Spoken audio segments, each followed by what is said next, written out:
Melissa clutched my purse, her voice cracking. The account's empty. Who took all the money? My son, Ethan, just stood there, his face red with rage. They had no idea the back door was opening.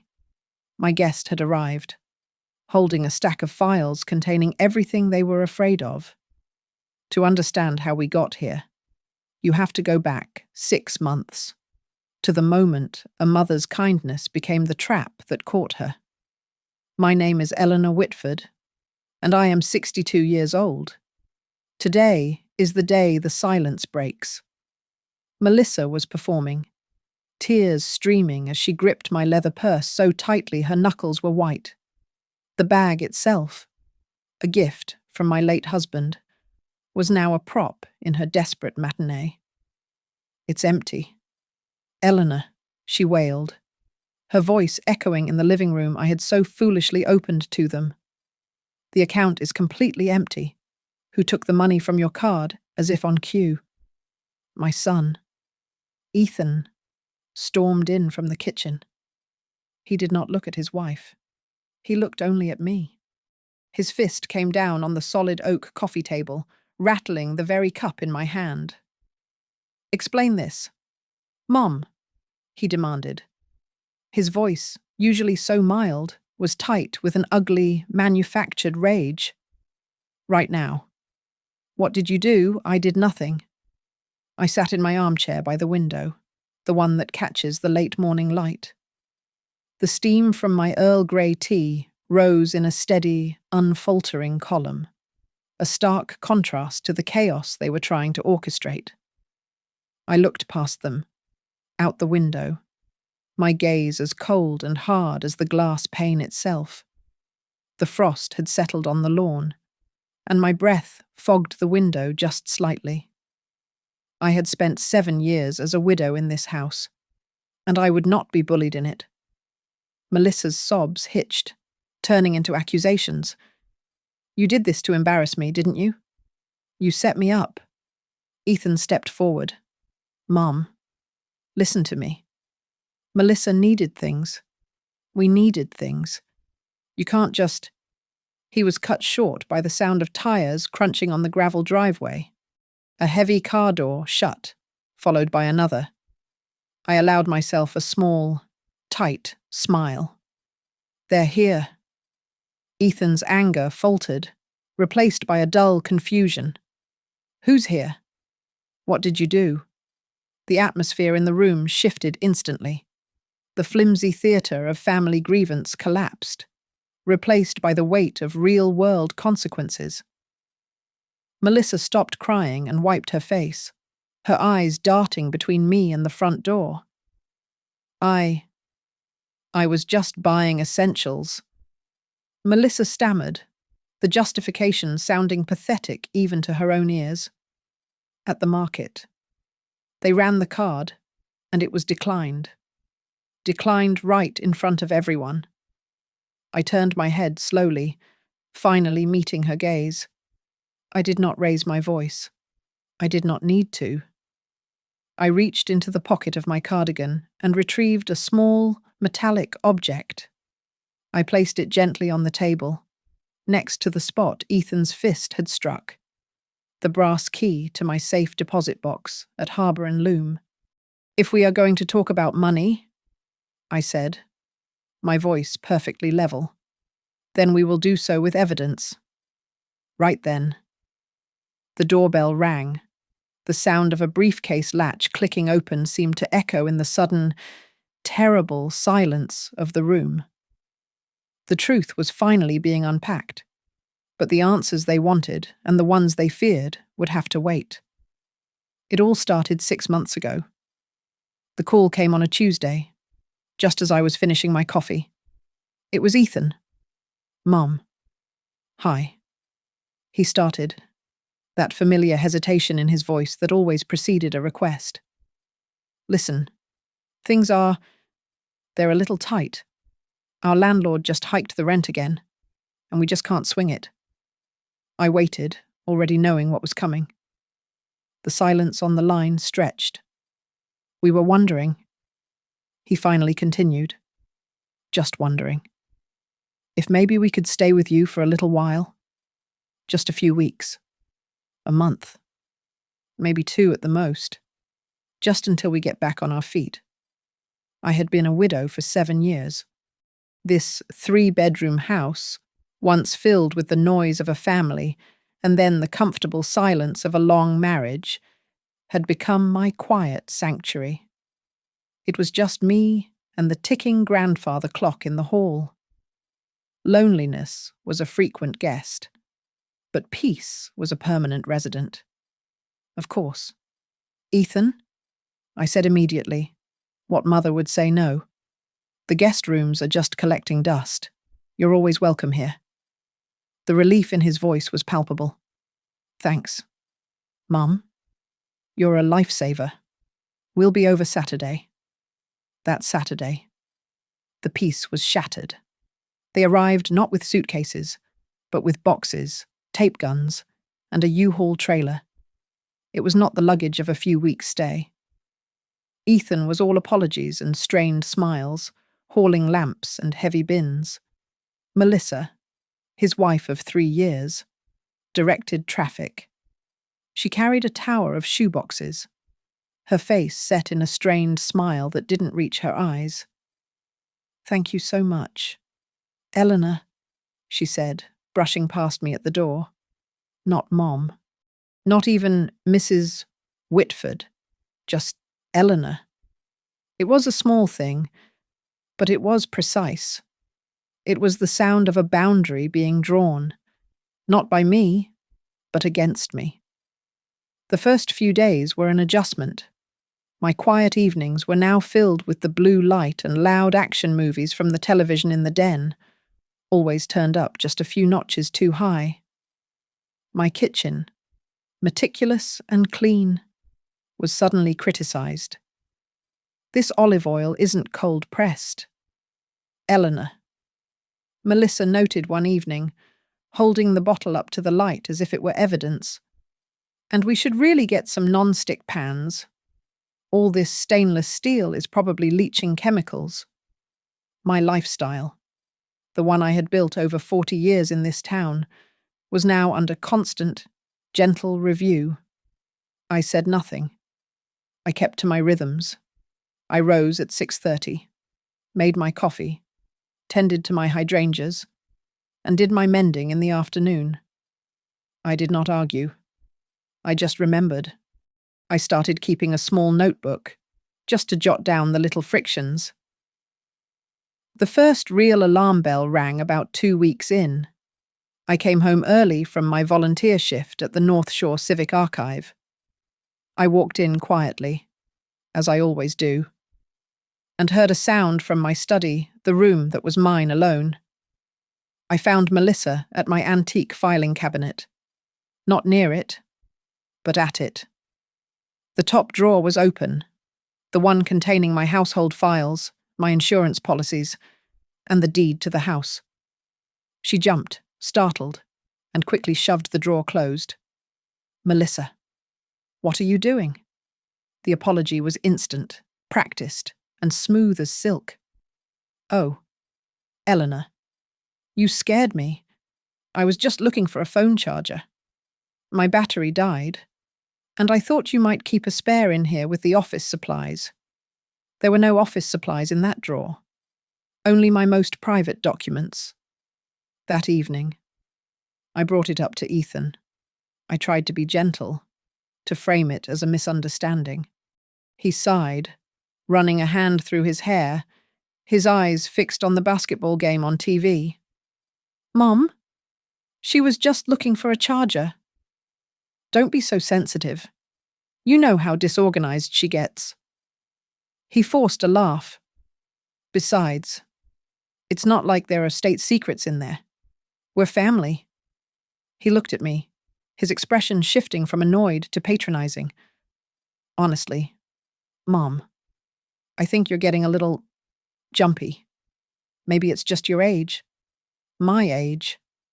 The words landed like a slap. I was being dismissed in my own home. The next day, I was pruning the roses bordering my driveway when my neighbour, Nora Bell, walked over.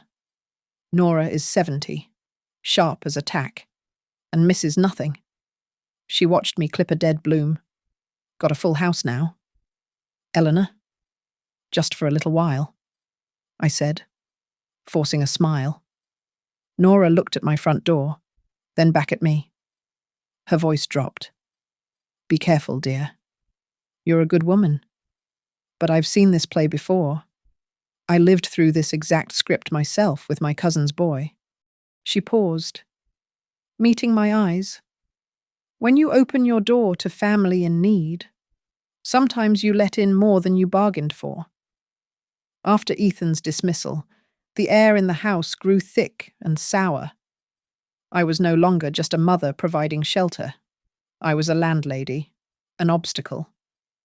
And I began to watch. It started with small things, the kind of details you might dismiss as forgetfulness until they happen too many times. I always leave my purse on the antique console table in the hallway, the strap facing the door. One afternoon, I came back from the grocery store to find it slightly askew, the strap facing the wall. My heart did a slow, cold roll. I opened it. The bank card was in its slot, exactly where I keep it. But the wallet itself, a worn blue leather fold, was at a different angle inside the purse. Someone had been inside it. Someone had held my card, looked at it, and put it back. The violation was subtle, like a single cold draft in a warm room. That night, after they were asleep, I went back to my study. The filing cabinet Melissa had been in was locked, as it always was now. But I checked my desk, the one I kept unlocked for daily bills. The manila folder labelled Household Active felt thinner. I sorted through it. The gas bill, the electric bill, the water bill. But the bank statements I'd printed for the last 2 quarters were gone. A cold dread settled in my stomach. This was no longer about finding a phone charger. This was reconnaissance. The next day, I did something that brought a hot flush of shame to my cheeks. I went online and ordered a miniature camera, the kind people use to watch their pets. I paid extra for overnight shipping. The thought of placing a surveillance device in my own home, aimed at my own son, felt like a betrayal. But whose it arrived in a plain brown box. I set it up on the bookshelf in my bedroom, nestled between a set of leather-bound poetry books and a porcelain figurine of a bluebird. It was tiny, almost invisible, but it felt as large and as ugly as a vulture sitting on my shelf. I felt sick, but I did it. I did not have to wait long. 2 days. I sat in my study, the door locked, and watched the footage on my tablet. My hands were shaking. At first, there was nothing, just the empty room, the sunlight shifting across my quilt. Then, the door creaked open. It was Melissa. She entered my bedroom without knocking. She stood still for a moment, listening for any sound in the house. Then she moved with a chilling efficiency. She did not rummage. She searched. She opened the top drawer of my dresser, sifting through my scarves. She moved to the nightstand, opening it. Then she went to my desk. She pulled out the drawers, one by one. She found my checkbook.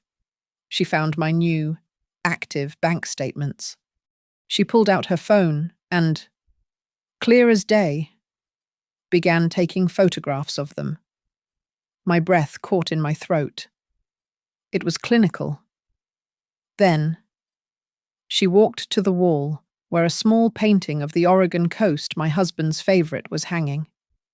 She lifted it aside, revealing the small, flush-mounted safe where I keep my mother's jewelry and my marriage certificate.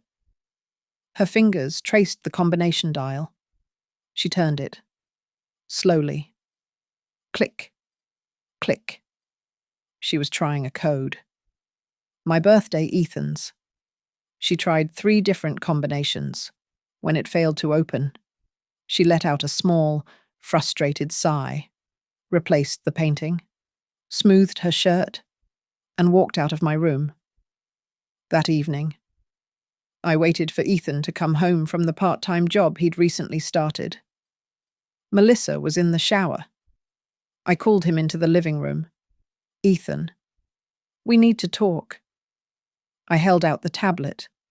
I pressed play. I said nothing. I watched his face.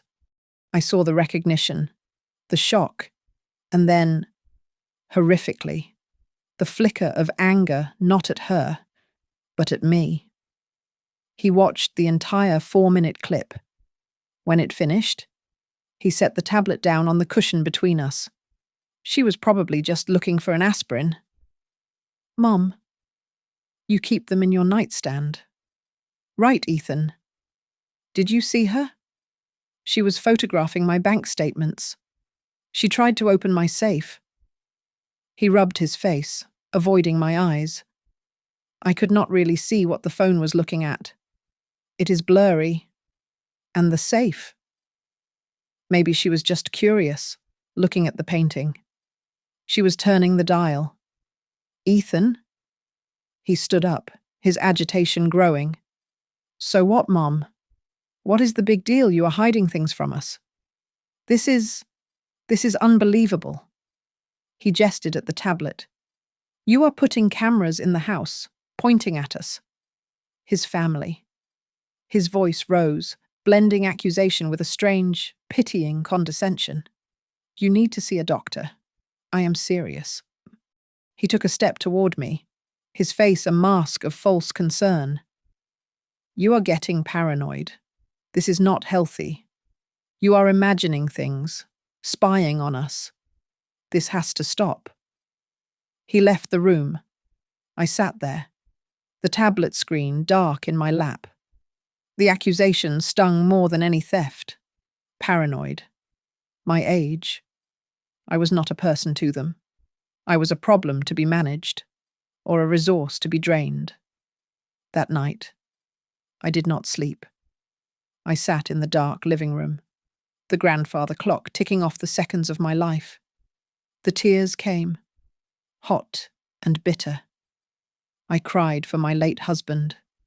I cried for the son I thought I had raised. I cried for the violation of my home. The tears dried around 3 a.m.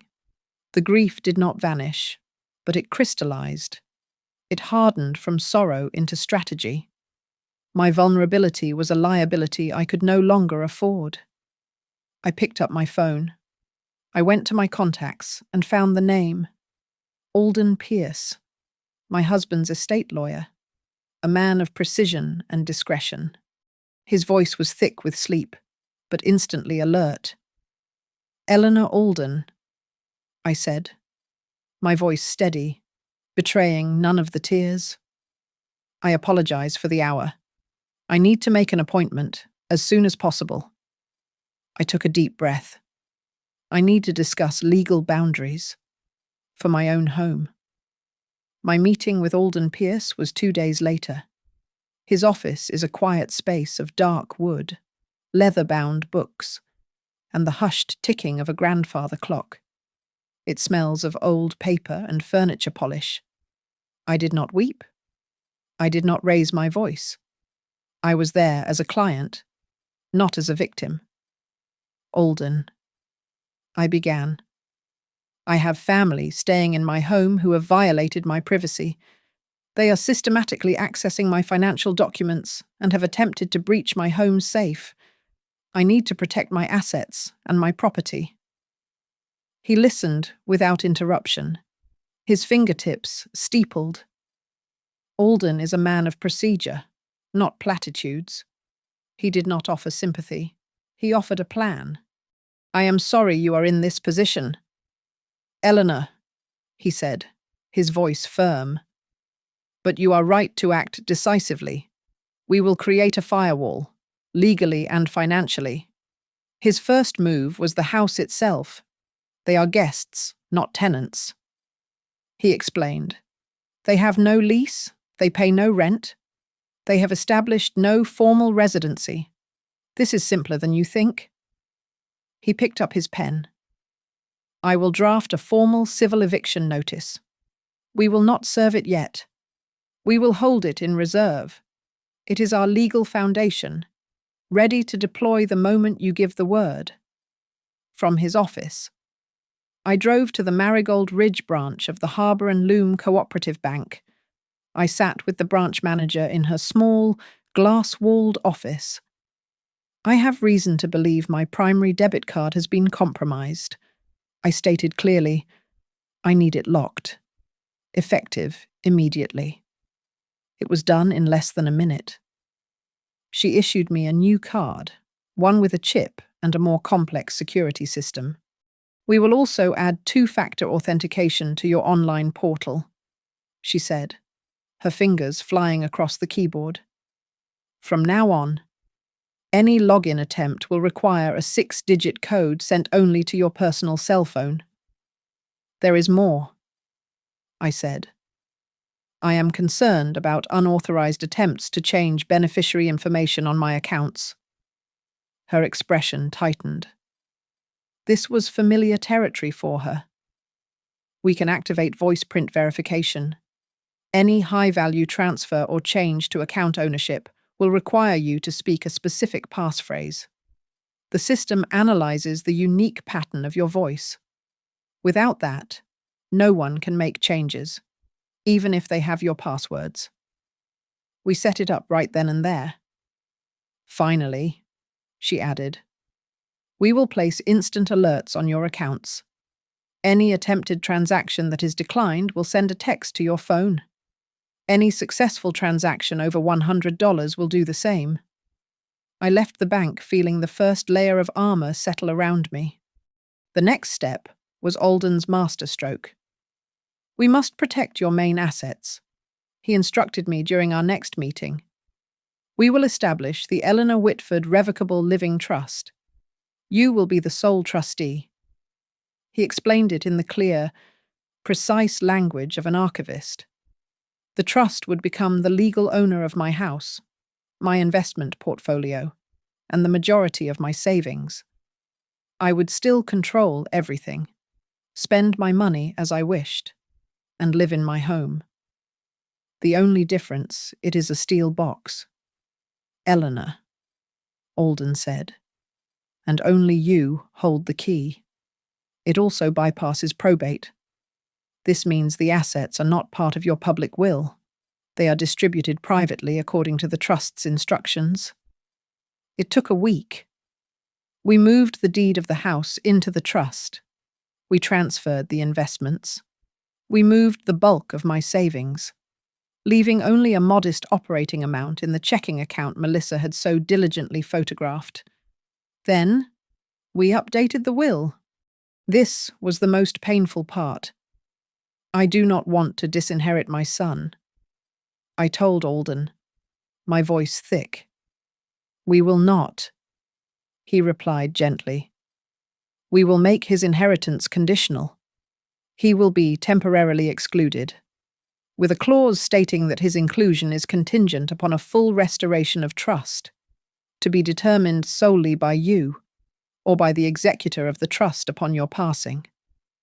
It was not a door slammed shut, but a high, locked gate. My final act of defense was physical. I gathered every original document, my birth certificate, my passport, my late husband's death certificate, the new trust paperwork, the updated will, the title to my car. I drove back to Harbour and Loom and rented a safe deposit box. I placed everything inside, including the key to my home safe. There was nothing left in my house to find. The filing cabinet was now just a collection of useless copies. I also began to carry a small digital audio recorder in my pocket. Every time a conversation veered toward my health, my money, or the house, I pressed the small button. I saved the video from the hidden camera. I backed up everything, the audio files, the video file, the photos of Melissa trying the safe onto a single USB drive. I put that drive into an old mint tin and walked next door. Nora Bell opened her door. I held out the tin. Nora? Insurance. She took it, her hand covering mine for a second. It is safe here. Eleanor. A strong fence is the best neighbour. I went home. The house was loud with their television. Melissa was in my kitchen, complaining that my knives were dull. I walked past them, into my bedroom, and felt the cold, hard relief of a strategy fully engaged. I was no longer a victim. I was a planner. The first hard proof of their intentions came not from my hidden camera, but from the bank itself. The phone rang on a Thursday afternoon. Mrs. Whitford. This is Harbour and Loom Cooperative Bank. Fraud Department. We are calling to confirm a voice authorization request to add a beneficiary to your primary savings account. My blood ran cold. I made no such request. Thank you for confirming. Ma'am, the representative said, his voice clipped and professional. The request was to add a Melissa Carr as payable on death. The voice print verification failed, which triggered this manual alert. The attempt was made through the online portal. They had used the statements Melissa photographed. They had my account numbers. They were actively trying to get my money. That is a fraudulent request, I said, my voice shaking slightly, but my resolve hardening. I want all access frozen. I am coming in to change every password, every security question, and my recovery email address. Understood. Mrs. Whitford. The account is now on a high-security lockdown. I hung up the phone. The mask was not just slipping, it was tearing. That night, the house felt small, suffocating. I was in my study with the door ajar, pretending to read, when I heard them in the kitchen. Their voices were low, urgent, laced with panic. They thought I was in my bedroom. They are going to repossess the car. Ethan. Melissa hissed. That was the final notice. We are past due. How are we supposed to look? I know I'm trying, but she's watching me. I think she knows. I do not care if she knows. What about the credit cards? We are at $54,000. Ethan? Maybe 60,000. We cannot just get jobs to cover that. We need a real solution. There was a pause, the clinking of a glass. Then Melissa's voice, sharp as a shard of ice. You have to push her. You have to speed this up. She is old. She is not going to be around forever. Let's be honest. We need the equity in this house now, before everything else collapses. You have to make her sign it over. She will not just sign it over. Melissa. She thinks I am paranoid. Then make her. Use that. Tell her she is confused, that she needs help. Tell her she cannot manage it alone. Guilt her. I do not care what you do. Just get it done. The next morning, Ethan found me in the kitchen. He was attempting a look of deep, furrowed concern. He poured himself coffee, then leaned against the counter, sighing heavily. Mom, he said, his voice saturated with false empathy. I was really worried about you last night. You seemed distant, and I have been thinking a lot about what I said, about you being paranoid. I just looked at him, waiting. I think, he continued, staring into his mug, that maybe this big house is just too much for you. The stress of the upkeep, the bills, the property taxes. It is a lot for one person. Melissa and I. We were talking. We want to help you. He finally met my eyes. We think it would be best. Safer for you. If you let me take over the deed, just put the house in my name. I can manage everything. You would not have to worry about a single thing, ever again. We can take care of you.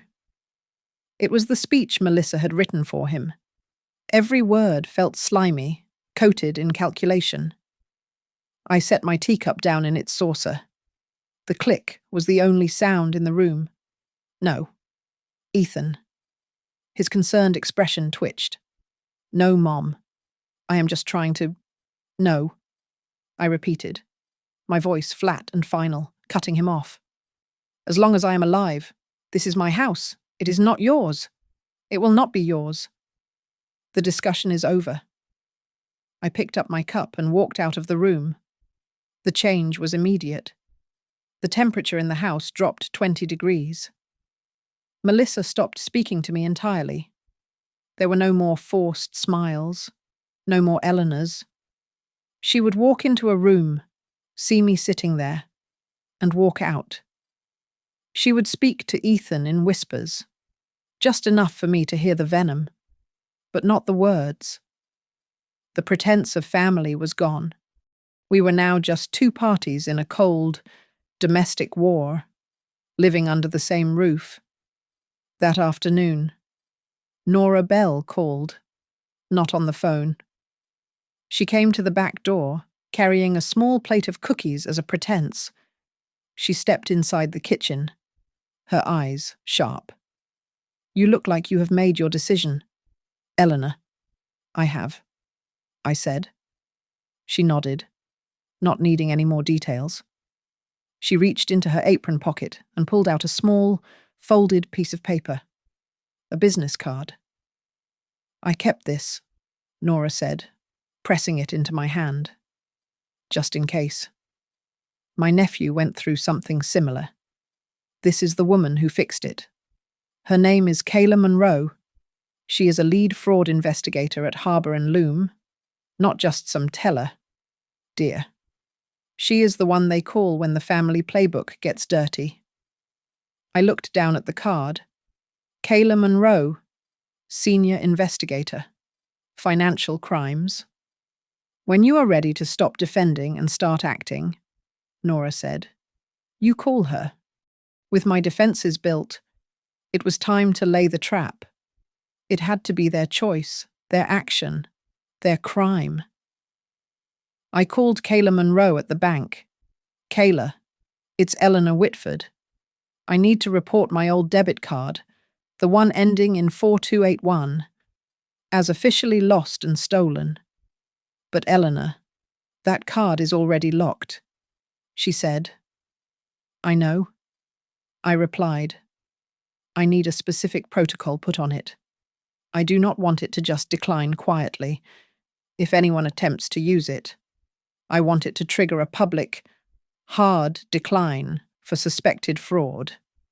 And I need an immediate text alert to my phone with the location and the exact dollar amount of the attempted charge. There was a brief pause.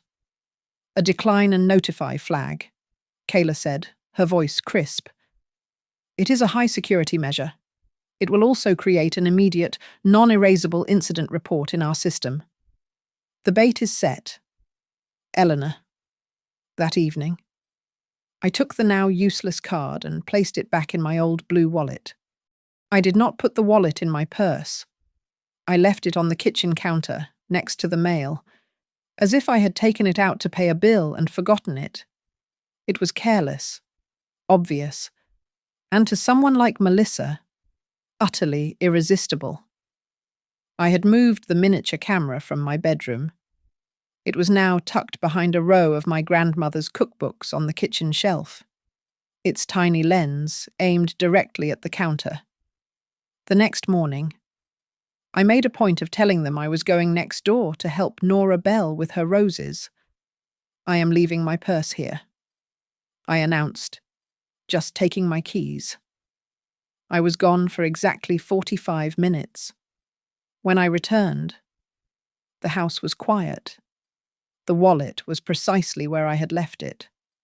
I waited until they went out for a drive. Then I retrieved the camera's memory card. I sat in my study and watched the footage.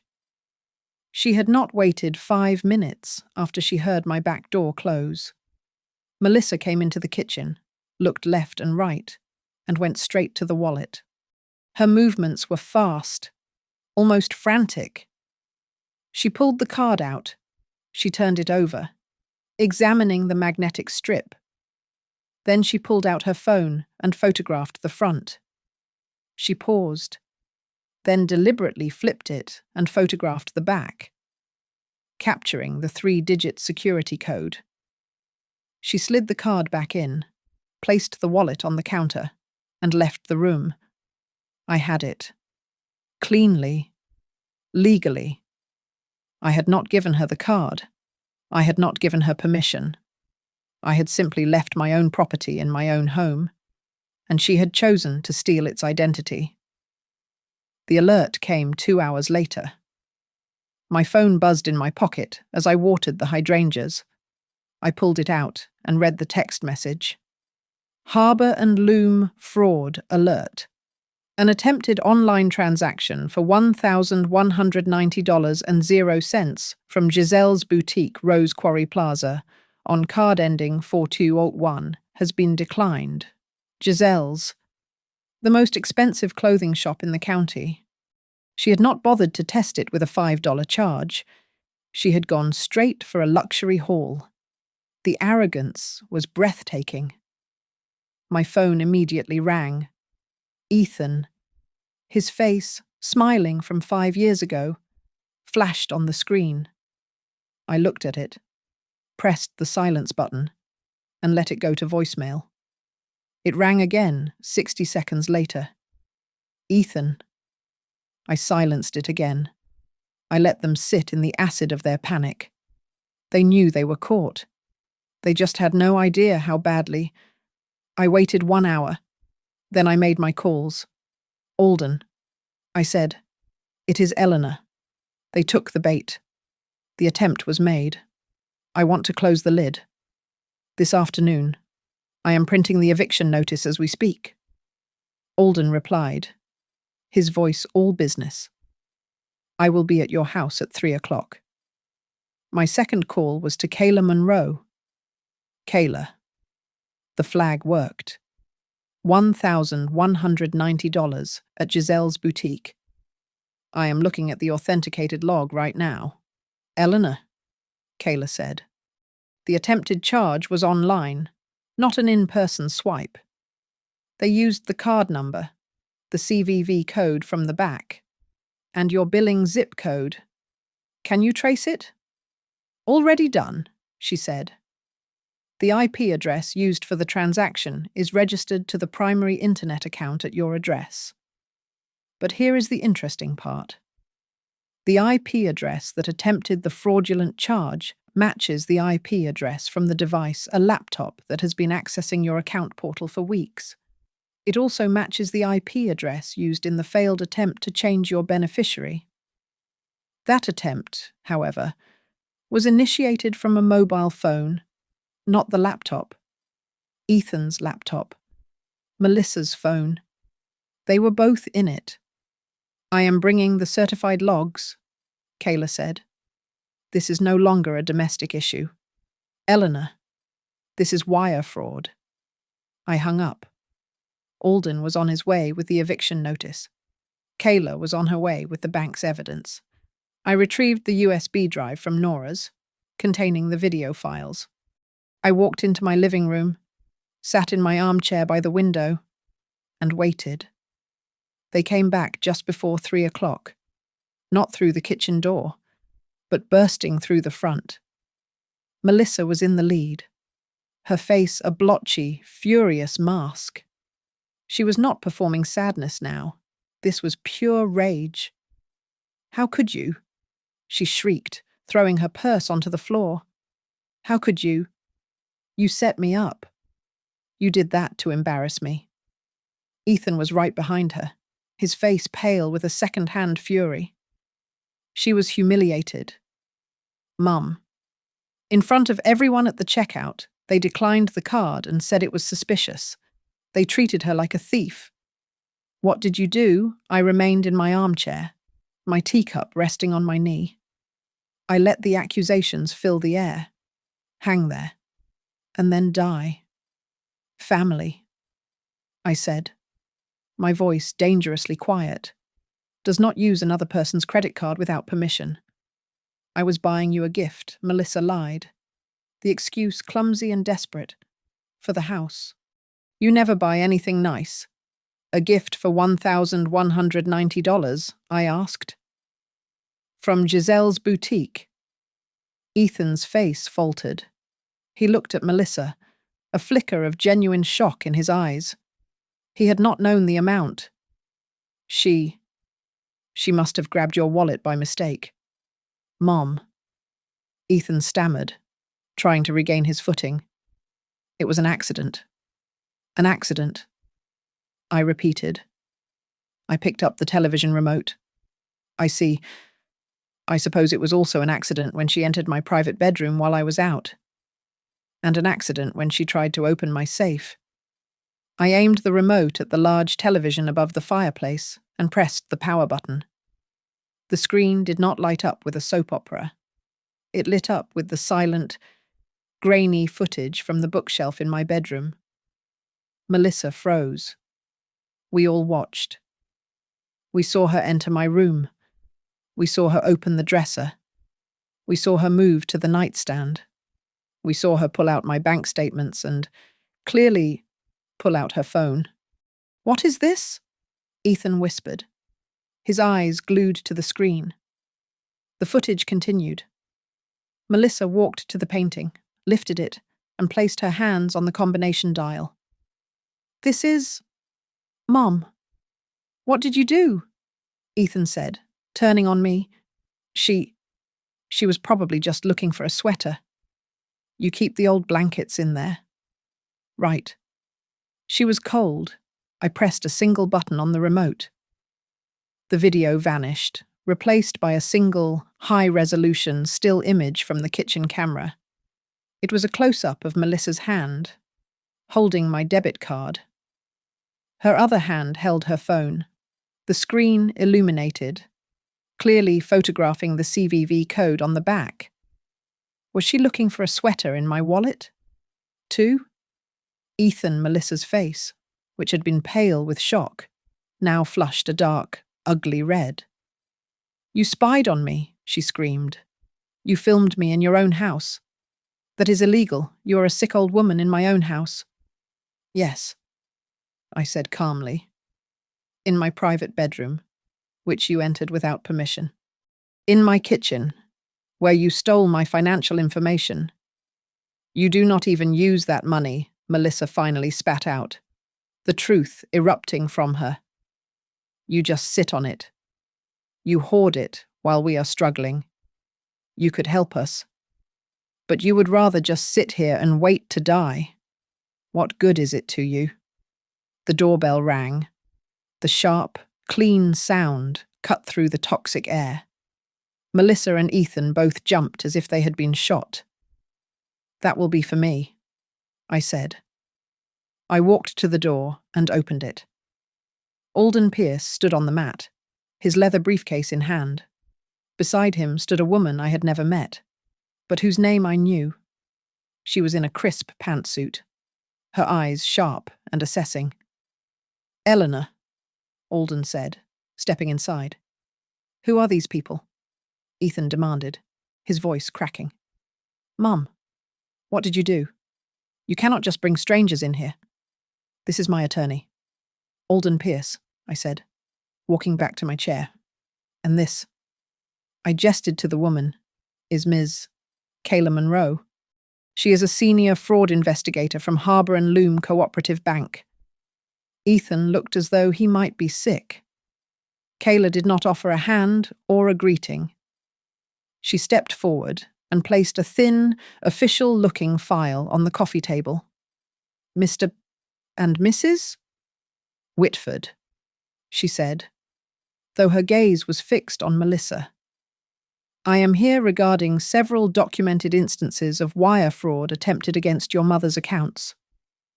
She laid out the first sheet. This is the certified log of the attempted transaction today at Giselle's boutique for $1,190. It was initiated online, using the card number you photographed, from an IP address traced to this house. She laid down a second sheet. And this is the digital record of a failed attempt to change the beneficiary on Mrs. Whitford's savings account to Melissa Carr. It also originated from this IP address, though from a different device. Melissa finally found her voice, pivoting from greed to aggression. "You cannot do this. We will sue you. We will sue her. She recorded me. You cannot use any of that. It is illegal. I will have you disbarred." She yelled at Alden. Alden did not even blink. He spoke in the calm, measured tone of a professor. "Ms. Carr, there is absolutely no reasonable expectation of privacy when you are in the act of committing a crime inside someone else's private bedroom. The footage is perfectly admissible, as is the kitchen footage. You are guests in this home, not tenants. You have no rights to this property." He turned from her and placed a thick, bound document on the table in front of me, along with a pen. It was the eviction notice, printed and ready. In the dead silence of the room, with my son watching, I signed my name on the bottom line. "This," I said, placing the pen down, "is the boundary." The silence in the room was heavy, broken only by Melissa's ragged breathing. But Kayla Monroe had not finished. Ms. Carr was thorough. Kayla began again, her voice cutting through the tension. The request to change the beneficiary did not just come from an IP address in this house. It was routed through an anonymous email service. I saw Melissa's shoulders relax. Just slightly. A flicker of hope. But these services still require a recovery method. Kayla continued. Her eyes locked on Melissa. Usually a phone number. The number used to register that anonymous account, the one that tried to make you the beneficiary of my client's assets, ends in 8821. It is your cell phone number, Ms. Carr. Ethan made a small, choking sound. He turned to his wife. "Melissa, I do not know what she is talking about." Melissa shot back. "They are making it up." "We are not," Kayla said, her voice devoid of emotion. "That phone number was also flagged in our system. It was associated with a multi-state civil investigation 3 years ago. A refund fraud ring. A group of individuals who would purchase high-end items, falsely claim they were damaged, receive a full refund, and then resell the original items online. It was a civil matter, settled out of court. But the data footprint is permanent. This is a pattern of behavior." Ethan looked at his wife, true comprehension dawning on his face. He was not married to a desperate woman. He was married to a predator. Then, Kayla turned her attention to my son. "Mr. Whitford," she said, and her tone softened, just slightly. "We also analyzed the login attempts. We know your mother activated new security protocols, including 2-factor authentication. I would not. Ethan stammered. "We found a successful login to your mother's account portal from your personal laptop," Kayla said. "It happened at 2:13 in the morning, 3 days ago. This was after the beneficiary change failed. We cross-referenced the device data with your phone." Kayla looked down at her notes. "At 2:10 a.m., just 3 minutes before the login, your wife's phone sent you a text message. It contained a web link. It looked like a legitimate Harbour and Loom customer support page, did it not? Asking you to verify your account security, Ethan's face went white. He had been played just as I had. It was a sophisticated phishing link. Mr. Whitford, Kayla explained. It was designed to capture the keystrokes you used to log in. She did not just ask for the keys. She tricked you into handing them over so she could try again. You were not just a passive accomplice. You were her tool. Ethan finally collapsed. He sank onto the arm of the sofa, his head in his hands. Oh, God. Mom. She told me you were locked out, that you were confused. Alden Pierce stepped forward, his voice pulling no punches. We have, he said, gesturing to the files, video evidence of unauthorized entry into a private room. We have digital evidence of identity theft. We have clear evidence of attempted wire fraud and conspiracy to commit fraud. Ms. Monroe is prepared to turn these files over to the Marigold Ridge Police Department, and from there to the Westwind County District Attorney. These are felony charges. The word hung in the air. Felony. However, Alden continued, Mrs. Whitford is, against my stricter advice, a merciful woman. She is offering a single path that does not involve the criminal justice system. Yet, he looked at them both. You have 24 hours to vacate this property. You will take only your personal belongings. You will sign an agreement stipulating that you will never return, never contact Mrs. Whitford, and never again attempt to access her finances in any way. If you do this, Eleanor will not file the criminal complaint. Melissa, cornered, tried one last tactic. She stood up, attempting to muster some dignity. We cannot. We have nowhere to go. We can pay it back. The debt. We can pay it off. Like an honor debt. A monthly payment. We will sign a paper for that. I looked at her, at the sheer, stunning audacity. She still thought this was a transaction. I do not sell my peace. I said, this is not a negotiation. It is a directive. As I spoke, there was a gentle rap on the open doorframe. Nora Bell stood there, not looking at Ethan or Melissa, but at me. Eleanor, she said, her voice kind. You forgot this. She walked in and placed a small, round mint tin on the coffee table. It landed with a soft clack next to Kayla's logs and Alden's eviction notice. Melissa's eyes darted to the tin. That, I said, is the USB drive. It contains the backups. All the video files from every week you have been here. All the audio recordings of our little chats about my health and my house. Melissa looked at the tin. She looked at Kayla's bank files. She looked at the signed eviction papers. Every door was locked. Every lie was exposed. The desperation in her face vanished. The mask of the victim, the mask of the negotiator, they all fell away. What was left was cold, silent, and pure venom. Her eyes met mine, and in them I saw no remorse. There was only the seething hatred of being caught. Alden and Kayla did not stay long. They had delivered their evidence and their terms. Before he left, Alden made one final call.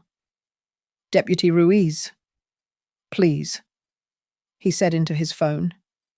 This is Alden Pierce. I am at 104 Marigold Lane. I am requesting a civil standby at 5 p.m. We have served a trespass notice, and the occupants have agreed to vacate by that time. We just want to ensure the transition is peaceful. He listened, then nodded. Thank you. Yes. Deputy Ruiz and Officer Peel would be perfect. He hung up. They will be here at 5 o'clock. Eleanor, just to supervise the departure. And then they were gone. It was 3:15. The three of us were left in the suffocating silence. The legal papers sitting on the coffee table like a bomb. Ethan was a ghost. He had collapsed onto the bottom step of the staircase, his head in his hands, wedged between the living room where I stood and the hallway leading to the guest room, where his wife had begun a storm. The sounds were an agony.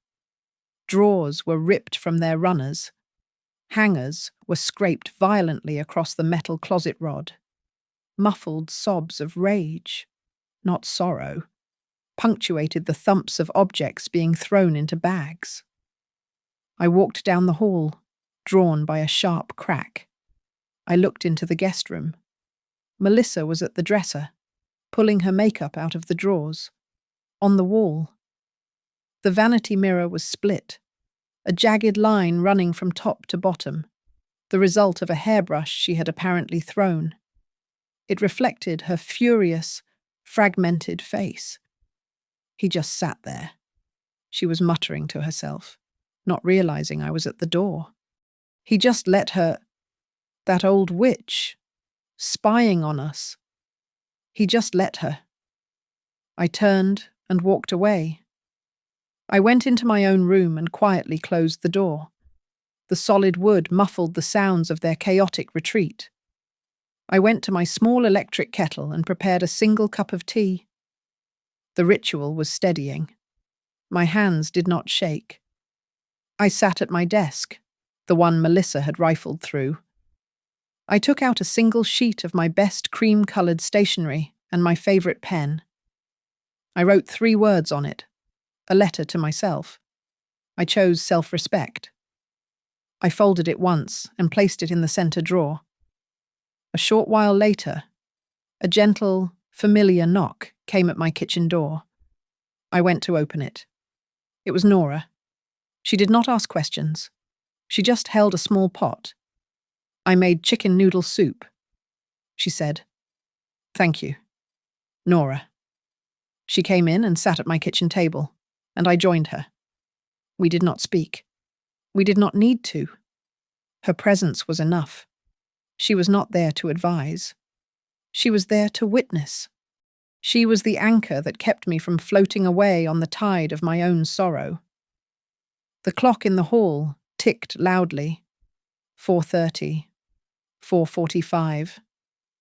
We heard the heavy thud of suitcases being dragged across the porch.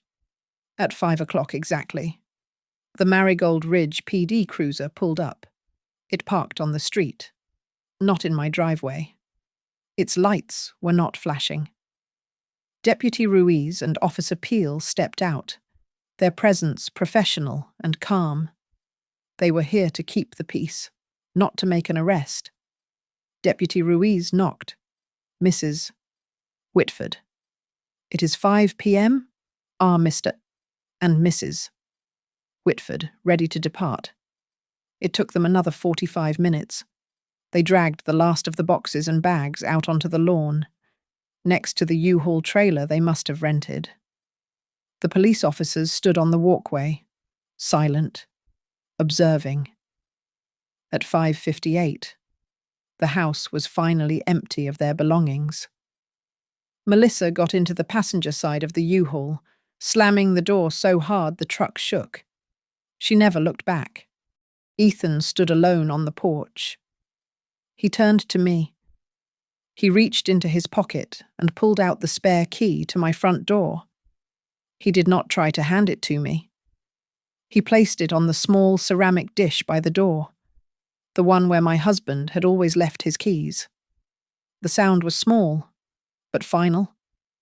He looked at me, his face ravaged by shame and weakness. "Mom," he started, his voice breaking. I looked at my son, the man I had raised, the man who had sat by while his wife tried to tear my life down. When you learn courtesy and accountability.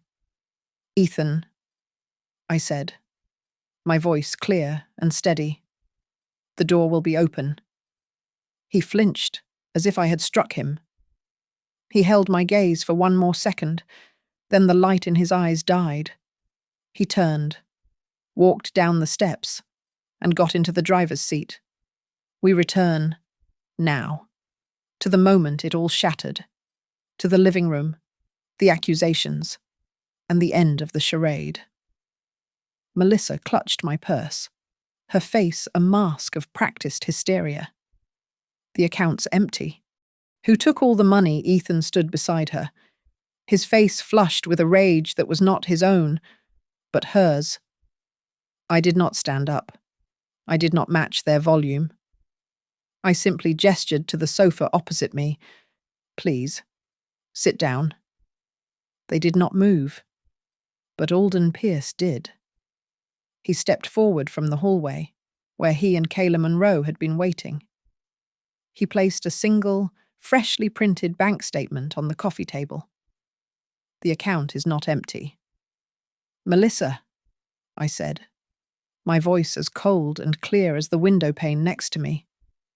The money is simply no longer where you can find it. As of yesterday, all major assets were transferred into the Eleanor Whitford Revocable Living Trust, an entity to which you have no access, and of which I am the sole trustee. You cannot do that, she sputtered, the tears drying instantly. Kayla Monroe stepped forward, her file open. She absolutely can, ma'am. And she did. I am also here to confirm that every attempt you made to access that account, the failed beneficiary change initiated from your phone, the fraudulent $1,190 purchase attempt from your husband's laptop has been logged, time-stamped, and traced. Using a locked card was not an accident. Mrs. Whitford. It was a textbook legal method to confirm and document your specific intent to commit fraud. Alden placed a thick, bound document on top of the statement, the stipulation agreement.